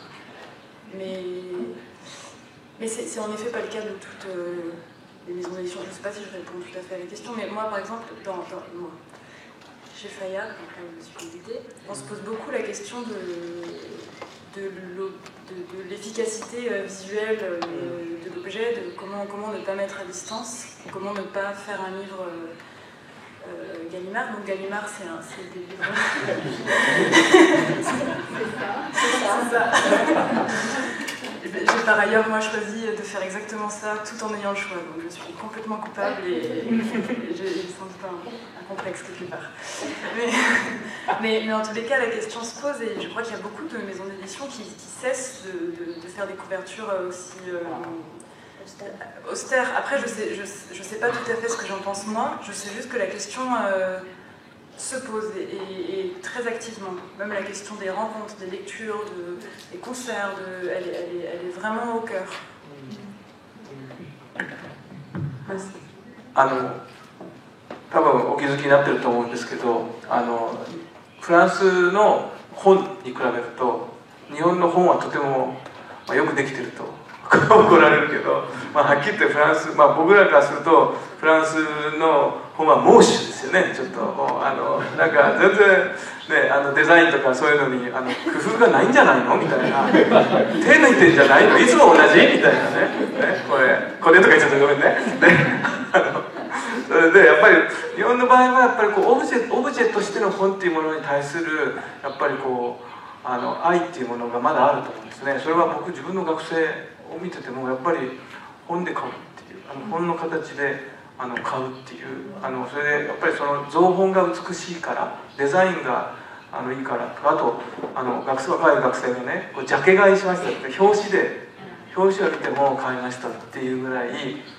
だから僕もそれで学生騙そうと思ってるんですけどだからやっぱりその本っていうものそのオブジェとしての本っていうことに非常にまだ日本のエディションの世界出版社の世界は非常に心を注いでると思うんです。フランスはそれで全然悪いってわけじゃないですよ。それでフランスの場合は多分それちゃんと方針があった上で常に変わらぬ常に変わらぬパージバーシみたいな常に同じっていうデザインでやってると思うんですけど、日本の場合はやっぱり本が美しいっていうことがあってそのデザイナーの方とかですね、表紙を描いてる方たちもそこに非常にエネルギーを注いで描いてるので、やっぱりそういう意味では僕はなんか日本フランスは分かりませんけれども、日本は本っていうものの未来はなんか普通にまだ未来は普通にあると思いますが、むしろより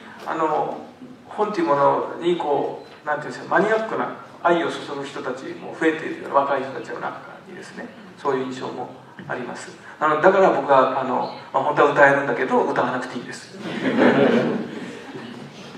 Mais est-ce que tu as des interventions, par exemple, de la part des éditeurs dans ton texte pour dire, par exemple, que ton texte est trop éloigné de ce que lisent les lecteurs aujourd'hui, ou est-ce que tu es tout à fait libre?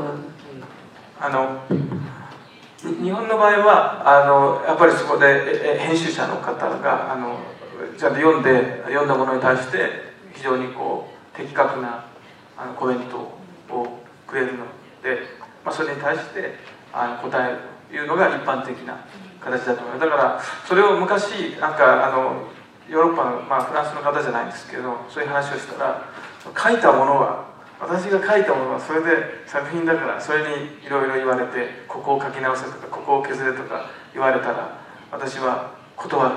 よくもあなたはそんなことが受け入れられますねって言われて、すいませんって言って謝ったんですけどでも話はちょっとなくなりましたが、アメリカの作家は編集者じゃなくてエージェントから言われて書き直しますので、それエージェントが編集者の役割をしていると思います。Pour la réécriture, pour ça, les éditeurs en France. Pour ce qu'il disait Masato, c'est-à-dire, est-ce que tu as des interventions d'éditeurs dans ton texte? Non, juste des questions. J'ai une éditrice formidable qui ne fait que questionner le texte, me demander si j'ai bien voulu lui dire ce que j'ai dit et si elle peut en savoir plus sur tel ou tel objet, et si elle ne peut pas en savoir plus, elle en saura pas plus. Non, c'est uniquement des questions, pas du tout de réécriture ou d'intervention. Mais peut-être je laisse. Non, vas-y. J'allais juste revenir sur cette affaire de couverture. En France, je crois qu'on a une panoplie littéraire en fait très rigide. Et y compris dans les films ou même d'ailleurs dans des morceaux, chaque fois que la littérature intervient, l'objet livre intervient, enfin peut-être pas chaque fois, il y a sans doute des exceptions, mais la plupart du temps, c'est d'une manière très rigide avec une veste en tweed. On pourrait vraiment le décider en fait. La veste en tweed, le livre donc à la couverture austère, blanche ou légèrement rosée. Et des gens qui semblent déjà tout avoir lu avant d'avoir besoin de lire. Et je crois que ça aussi, ça fait beaucoup de mal, quoi. Très peu de gens qui ne savent pas, enfin qui sont... Et je pense il y aurait quelque chose à faire, peut-être à écrire, peut-être à imaginer, peut-être un film, j'en sais rien, pour créer un autre romantisme littéraire, en fait. Parce qu'il faut susciter le désir, et il y a plein d'autres manières le livre pourrait être vu comme quelque chose de sexy, d'attrayant, de vivant, enfin, il y aurait même toute une panoplie vestimentaire à réinventer ou à proposer, et plein de panoplies d'ailleurs, pas une seule. Et c'est vrai qu'on en a une qui, à mon avis, étouffe tous les autres possibles. Et voilà. Ouais. Ça va. Et l'autre question, monsieur. 興味深いテーマでお話ありがとうございます。私は職業的にはドキュメンタリーとかそういった方向の仕事をしてるんですけども、今日のテーマで今日文学に何ができるのかといった時に思い出したのが、今年アメリカのニュージャーナリズムという運動を起こしていたトム・ウルフさんという方が亡くなったんですけども、私が思い出すに1980年代とか、70年代ぐらいもあったと思うんですけど、いわゆるニュージャーナリズムっていうことで、ノンフィクションが文学の中心になるんだっていうことで、そこにある種の社会変革みたいな精神もあったんじゃないかっていうふうに思うんです。で、先ほど皆さんが今本を人が読まなくなっているっていうんですけど、私が日々町の本屋さんとかあるいは新聞の本の広告とか見ると相当多くがやっぱり小説がやっぱり特に日本の場合小説がものすごくパワーを持ってるっていう感じがするんです。ノンフィクションよりもフィクションの方が多くの人が本当に普通に仕事をして働いている人が読んでる感じがしまして、でノンフィクションというかニュージャーナリズムの時代っていうのはもうなんか終わってしまったような印象を持つことが多いんです。でその時に今日文学に何ができるのかってテーマなんですけども、今日普通の人々っていうか多くの人々が文学に何を求めて、それが何らかの形でやっぱり小説、小野さんの小説も含めてフィクションの世界に何か一緒に多くの人が魅力を感じている時代のような気がするんですけども、それをどういうふうに捉えておられるかっていうのをちょっと各側の立場としてちょっとお聞きしたいなと思うんですが。Merci beaucoup pour cette question très intéressante. Qui veut se lancer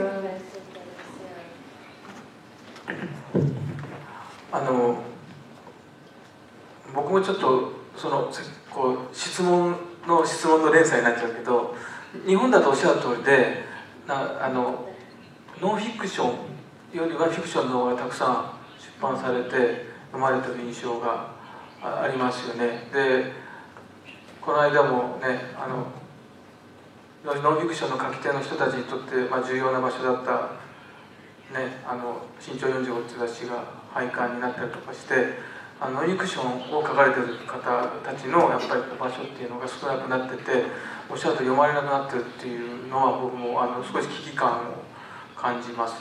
でそれでちょっと恐縮なんですけど、フランスではねノンフィクションとそのフィクションの関係っていうか、フランスだと僕割とフランスのジャーナリストが書いたノンフィクションの本なんかを買って読むんですけどね。それでフランスは結構まだノンフィクションが非常に元気っていうか読まれてる印象があるんですけど、どうなんでしょうか。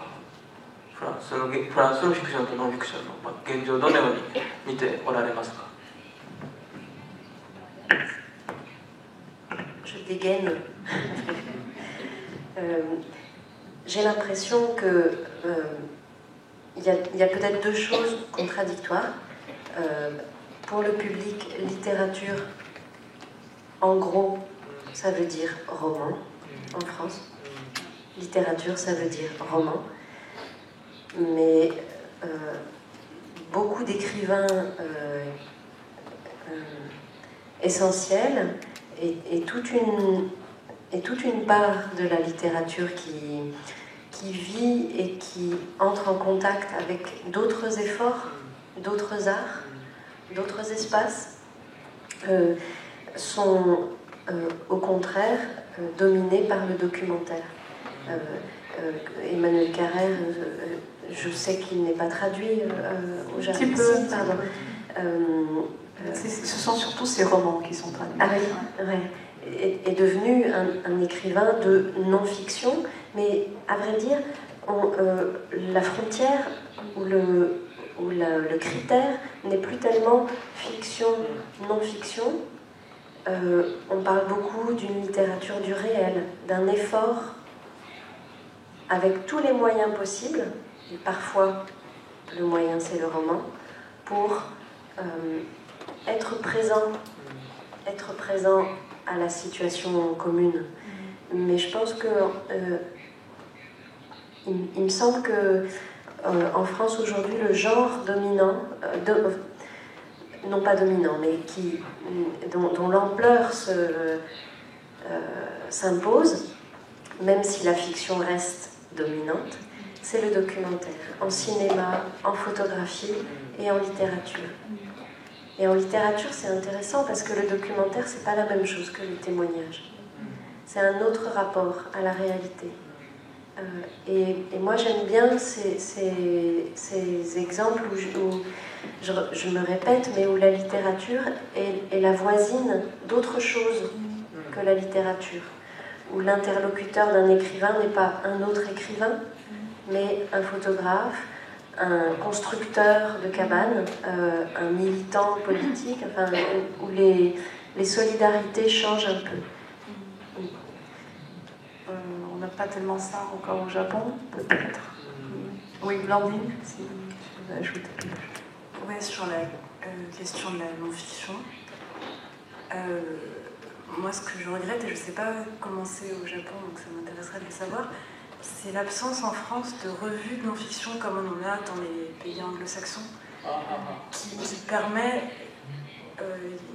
permettent, il me semble, à des voix nouvelles, à des écritures jeunes, et des écritures qui n'ont pas forcément l'ambition de faire tout un livre, ni d'ailleurs, encore moins tout un roman, mais qui néanmoins ont quelque chose de précis à dire, une écriture à déplier, et qui n'ont pas forcément la confiance en soi non plus, d'ailleurs, de le faire. Et ça leur permet d'être publiés. Il y a du coup des choses courtes et des choses qui parlent aussi plus directement du présent, enfin sans se soucier de l'œuvre, de la tenue de l'œuvre dans le temps, sans directement s'en soucier, mais tout en ayant une liberté d'écrire avec un style littéraire, c'est-à-dire pas un style strictement journalistique, c'est pas tout à fait du reportage et ça ne prétend pas l'être. Donc un mélange une rencontre entre voilà, quelque chose qui serait de documentaire ou reportage et une écriture vraiment littéraire. Encore que la distinction, voilà, où la question du style se pose, il n'y a pas vraiment d'espace, il n'y a pas vraiment d'endroit. Moi j'ai des amis qui écrivent et des choses vraiment intéressantes, mais qui n'ont pas envie, qui n'aspirent pas au statut d'écrivain. C'est pas du tout leur endroit et ils font autre chose dans la vie. Et je trouve ça très dommage qu'il n'y ait pas de place pour, pas tout à fait, ou sur internet, mais dans des zones quand même qui sont peu lues. Enfin en tous les cas c'est pas à la mode, on pourrait dire ça, pour le dire vite. Alors que dans d'autres pays ça l'est vraiment. Donc je me posais la question pour le Japon. Est-ce que vous avez ça? で、よろしいですか。で、それで質問の答えに戻ると、やっぱりマリアさんがご指摘されたように文学っていうものが要するに他の、アート芸術とかですね音楽とか、そういう映画とかそういう他の領域の作品とか作り手というとの出会いに開かれていく作品っていうのが、望ましいとおっしゃってたと思うんですね。でまさにその、ブランディンさんの場合だったらそれがこの音楽とかですね舞台とかそういうものに自分の作品を開いていくあるいは違ったものに違うジャンルに出会っていこうとしているということをされているわけでやっぱり多分なんか僕たちもその文学、小説を書いてる身ですけども小説を書くっていう時に例えばその自分の小説の中によりエッセイ的な次元というディメンションを取り込むようにするとかよりなんていうか他の著芸術、写真とかアートとかそういうところのなんかから得たものをそこに作品の中にある種受け入れていくというかそういう書き方っていうのも新しいその違ったものの今日そういう話違ったその現実の見え方とか現実に対する接近の仕方とかあるいは違う現実世界の聞こえ方とかそういうのに開かれていく、書き方っていうのをで多分ドキュメンタリーにかかってるとおっしゃってたと思うんですけどやっぱり優れた映像作家の人たちっていうのはまさにそれを映像で作品を作りながら小説やあるいは今日話があんまり出なかったですけど詩ですよね詩ポエジーというその詩にいろんな詩を読んだりとかその小説を読んだりとか他の写真とか芸術作品に触れながらっていう触れながらドキュメンタリーを作っている方ってやっぱり結構いらっしゃると思うんでやっ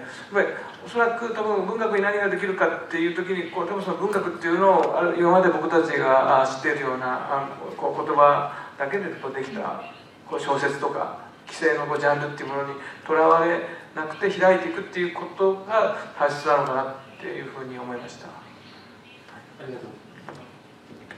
じゃあ、時間もそうです。最後の質問。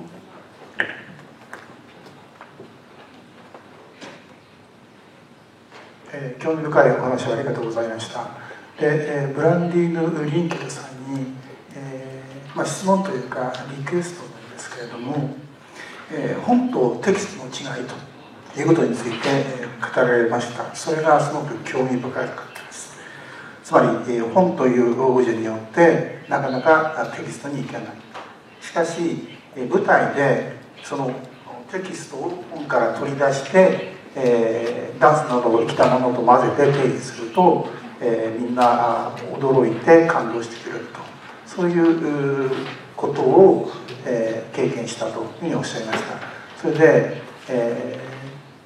ぜひですね、その具体例が見えなかったので、実際にもし記憶されている、まだ覚えていらっしゃるその舞台で、暗唱したテキストですね、それを聞かせていただければ。最後のそう記憶されてる、まあ触るだけでもいいですので、ぜひぜひお願いします。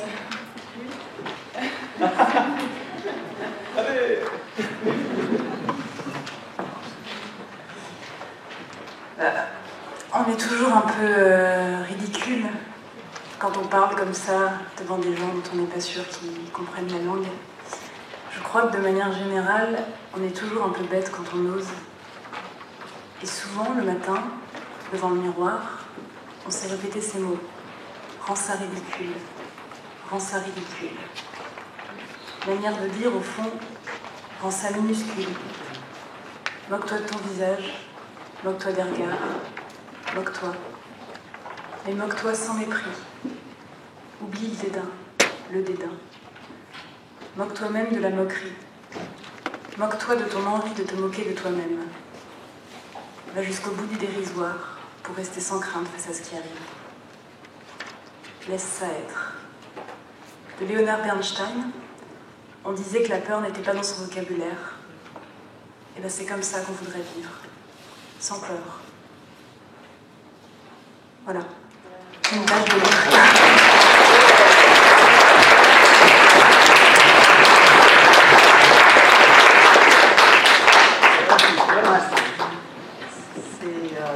C'est une bonne conclusion. Vivons sans peur. La littérature a de beaux jours devant elle encore. Merci beaucoup pour être venus si nombreux. Et je pense qu'il est l'heure. Je n'ai pas vraiment de mot de clôture. Lisons, lisons. Écrivons, écrivons. Voilà. Merci beaucoup. Merci à tous les trois.